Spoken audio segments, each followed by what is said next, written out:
Step number 2 is really just a continuation. Step number 1, we've left a 1/4 inch to a 1/2 inch of clay at the very bottom. To create a nice floor for a cylinder, we're going to be making a hook with our fingers. It's going to be a nice, stiff, rigid pressure point.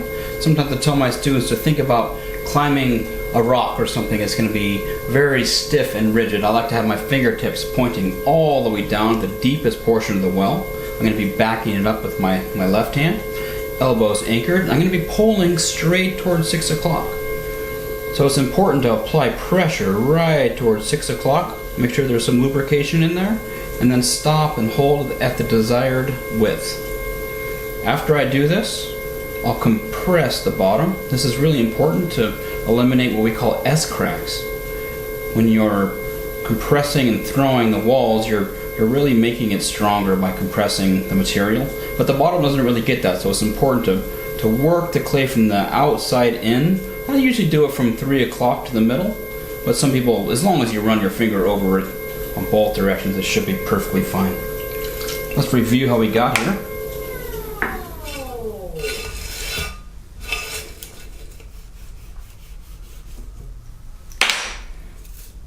You can see we have a nice even wall thickness. For a cylinder, you really want it to be nice and level and flat all the way across. If the clay is dry and there's no wetness, you can go ahead and take the next ball of clay and plop it right on there.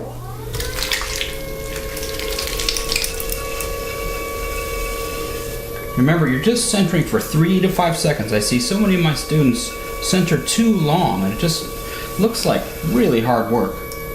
So tuck your right elbow, make sure you have a flat side and a bit of a dome top.